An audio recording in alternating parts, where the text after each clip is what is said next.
poco se habla de los años 30 en el Ecuador. He buscado bastante información y me he encontrado con una omisión histórica, por decirlo así, en la información de este periodo. Si bien es cierto, hablaremos de personajes que guardan una estrecha relación con la historia del país, existen otros sucesos que pocos son nombrados. También quiero decirte que en estos años 30 que vamos a estudiar ahora, hasta el año 1944, lo he denominado los años 30 y 40 en este estudio. Este periodo de tiempo se caracteriza por una grave crisis económica, judicial y de poder, que va a ser aprovechada por algunos grupos políticos. La izquierda va a tener una de sus mayores actuaciones en el mapa político ecuatoriano. Con todos estos datos, te quiero invitar a que veas los años 30 y 40 en el Ecuador.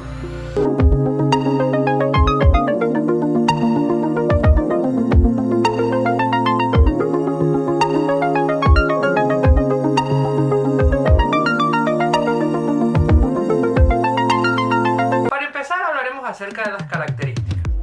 Las palabras claves para entender este tema son descentralización, estancamiento y transición. Los sucesos más importantes son el crash del 29, la Segunda Guerra Mundial y también podemos añadir la invasión del Perú en el año 1941.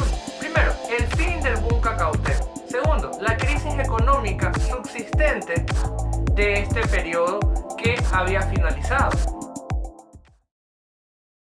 Se posiciona los partidos de izquierda que habían nacido 5 años antes como los actores principales de la protesta en el país. Es aquí donde vemos el nacimiento de la clase baja y la clase media. Menciono la clase baja porque en algún momento de nuestra historia representaron el 60% de los ciudadanos.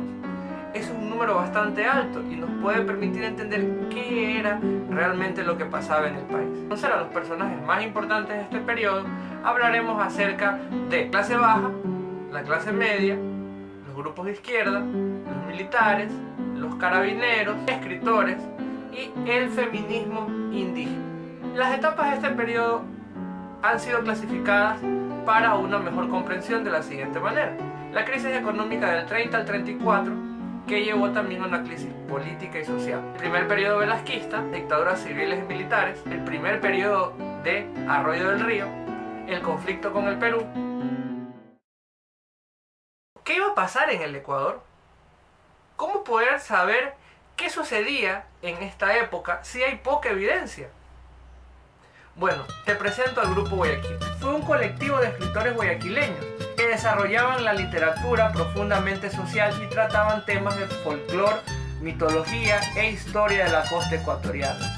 Este grupo se fundó en la década de 1930 con Demetrio Aguilera Malta, Joaquín Gallegos Lara, Enrique Gil Gilbert, que publicaron algunas obras importantes de la literatura del país. Nos cuentan de manera artística, con esto de la retórica clásica, del realismo de aquellos años, la vida del ecuatoriano. Un hombre trabajador, humilde de su casa, que le gustaba entretenerse, gastar su dinero en sus amistades, pero por sobre todas las cosas un hombre bueno. En los años 30 se dio el final de la Revolución Juliana, precisamente el 24 de agosto de 1931. Luis Larrea Alba fue el presidente encargado, que daría lugar a Alfredo Baquerizo Moreno, que también, como expresidente y como presidente del Congreso, recibe la presidencia de la República el 15 de agosto de 1931 hasta el 27 de agosto de 1932. Neptalí Bonifajas Casubi sería el elegido en la elección popular de aquel año para que siga con las riendas de este país. Hijo de padre peruano, nacido en Ecuador, gana las elecciones por el Partido Conservador, pero es descalificado por ser no apto debido a atribuírsele el ser peruano. Gana la presidencia el 20 de agosto de 1932. Uno de los conflictos más graves y sangrientos de la historia republicana del país. La Guerra de los 4 días duró desde el 28 de agosto de 1932 y enfrentó a los constitucionalistas versus las tropas del gobierno de Quito, llamado también conservadores. ganarán los constitucionalistas, que representan a la izquierda radical, y los liberales, que se les añadirán en esta consigna. El saldo de muertos fue 4.000. Es aquí donde entramos a un periodo llamado el de los interinazgos. Carlos Freire Larrea, del 28 de agosto al 2 de septiembre de 1932, que era hijo del presidente Carlos Freire Saldunvial. Alfredo Guerrero Martínez, del 2 de septiembre al 5 de diciembre de 1932. Luego, en las elecciones que ganaría Juan de Dios Mera Martínez, sucedería otro hecho importante, que tendría como actor principal al Congreso. Se realizará un juicio político del Congreso por un voto de desconfianza, y el presidente de aquella época del Congreso, Velasco Ibarra, lograría su cometido. El 16 de octubre de 1933, Juan de Dios Martínez fue cesado. Es aquí donde entra un periodo de radicalización. El conservadurismo, herido por la Guerra de los 4 días, radicalizará la protesta, debido también a la destitución de Juan de Dios Mera Martínez. Por ello que tendremos un nuevo presidente llamado Abelardo Montalvo, presidente encargado, sí, uno más, el 20 de octubre de 1933 hasta el 31 de agosto de 1934. Una de las características más importantes de aquella época fue el feminismo ecuatoriano, representada por 2 mujeres indígenas, Dolores Cacuango, que en 1946 fundó la primera escuela bilingüe de quichua español. Dolores intentó convocar a más de 1000 cabecillas del país para reclamar sus derechos y reducir la violencia de aquella época. Otra mujer importante es Tránsito Amaguaña. A los 14 años fue obligada a casarse con un hombre de 25. Un año después concibió su primer hijo. Finalmente tuvo 4 hijos varones con su único marido. Sin embargo, el matrimonio duró poco. Ya divorciada, comenzó a realizar activismo comunitario, primero a través de organizaciones relacionadas con el Partido Socialista y luego en marchas indígenas, como las marchas de Quito de 1930, reclamando tierras y derechos laborales. El populismo que se da en el Ecuador en 1934 tiene como imagen visible a Velasco Ibarra. El populismo es una forma de gobierno con un fuerte liderazgo de un sujeto carismático con propuestas de igualdad social y movilización popular. Es importante señalar la simplificación dicotómica y el claro predominio de los argumentos emocionales sobre los racionales, es decir, prima más la emoción que la razón. Y si tú estás con él, eres bueno, y si no lo apoyas, te conviertes en el malo de la película. José María Velasco Ibarra nació en Quito en 1893, fue el presidente del Ecuador por elección popular en 5 ocasiones, jefe supremo en otras 2, gobernando durante casi 13 años.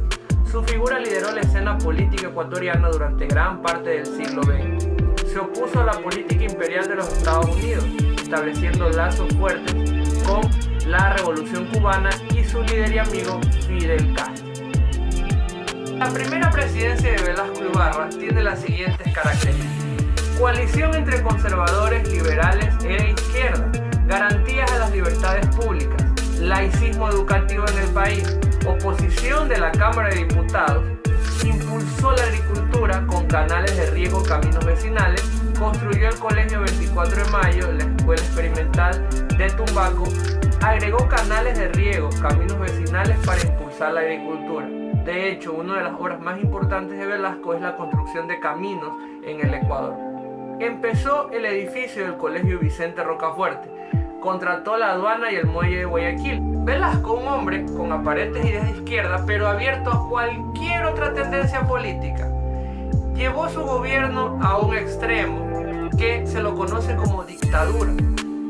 El dictador tiene todo el poder y suprime asimismo la garantía constitucional de cualquier país. Velasco se enfrentó a un pluralismo que lo había llevado al poder, pero que hoy le impedía tomar decisiones a su libre antojo. Velasco dio un paso más hacia la dictadura y disolvió el Congreso, clamándose única autoridad. A esto le siguió una oleada de arrestos de la mayoría de legisladores de la oposición. La violencia desatada acabó con provocar varios levantamientos populares. El ejército, pieza clave en el desarrollo de los acontecimientos, se puso de parte del pueblo. Velasco Ibarra acabó siendo detenido y tuvo que renunciar el 20 de agosto de 1935, marchando al exilio poco después. El post-velasquismo. Antonio Pons, encargado.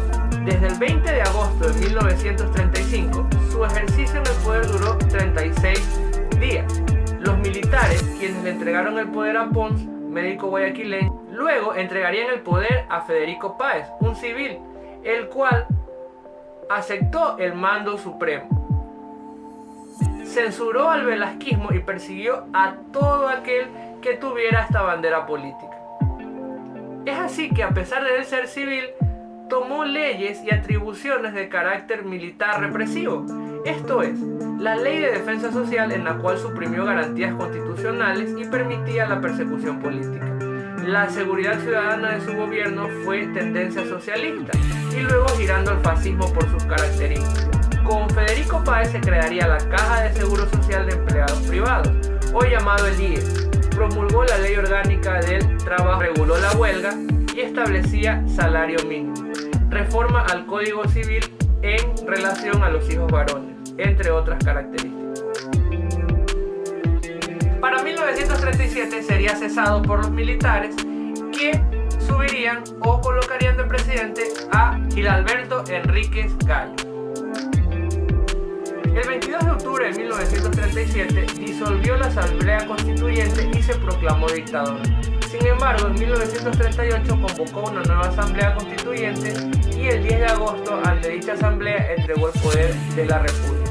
El 4 de marzo creó la Escuela Militar de Carabineros, lo que hoy conocemos como la Policía Nacional. Todo lo contrario a su antecesor, a pesar de ser militar, dio mayores pruebas de su capacidad civilista, es decir, un gobierno basado en la fuerza civil y no la represión. Es por eso que tendremos dos presidencias encargadas, la de Andrés Córdoba y la de Julio Enrique Moreno. Estas presidencias transitorias darían lugar a las elecciones, en las cuales Arroyo del Río sería el vencedor. Arroyo del Río es el último representante de la oligarquía plutocrática guayaquileña. El 1 de septiembre de 1940 inició su periodo. Buscó un entendimiento con la derecha, a pesar de que era conocido representante político del liberalismo plutocrático en la costa ecuatoriana, que representaba a los grupos agroindustriales y bancarios. Fue rechazado por estas mismas causas, las cuales hicieron que su gobierno fuera impopular. Además de estos antecedentes de impopularidad, 11 meses después de su mandato, el 5 de julio de 1941, las tropas peruanas invadieron nuestro país, desatándose así un conflicto que llevaría a la firma del Protocolo de Río de Janeiro. Pero, ¿qué es el Tratado de Río de Janeiro? El Tratado de Río de Janeiro fue un acuerdo firmado en la ciudad de dicho nombre el 29 de enero de 1942. Se suscribió entre Ecuador y Perú y como garantes de dicho pacto estaba Argentina, Brasil, Chile y Estados Unidos, los cuales buscaban una mediación y un final de este conflicto por territorios disputados entre Ecuador y Perú. Al final, el tratado logró que Ecuador perdiera 278.000 kilómetros que había reclamado a lo largo de su historia. Aquí aparecerá la figura del canciller Julio Tobar Donoso, el cual ni siquiera pronunció un discurso de protesta que largamente perjudicaba al Ecuador.